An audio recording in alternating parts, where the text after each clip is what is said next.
So how does that kid end up becoming a professional rugby league player?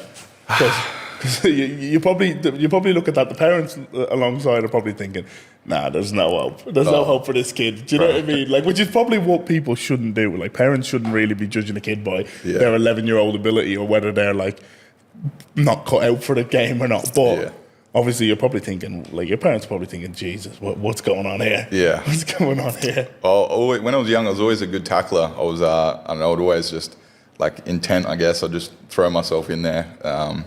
So I always knew I was decent at tackling, but I just didn't have the physical gifts to keep up with, some of the boys that are massive when you're young. So I don't know. I started to put on a few like good shots and stuff when I was probably 15, 16, and thought like, oh, maybe I can actually like go alrighty. And then I realized like you could have that self-realization. I wasn't big enough to match it like physically with if I wanted to go further. So then I started to put the work in. I was running probably 1 or 2 Broncos a day with my dad, gymming every day, like literally, like I've got no physical gifts. Shout out mum and dad for that, but I had no physical gifts, nothing. But I always had that hard work mentality, and I sort of was gymming every day, running every day, put on a bit of size. I had pre-season there, and then for me personally, I felt like I smashed the pre-season, and then I got cut after that pre-season. And that was probably the turning point, and like I want to prove like people wrong sort of thing. So I proper put my head down, just grinded, and then they ended up calling me back for the back end of the season. I think they had a few injuries, and then I played. I think it was their second last game. I played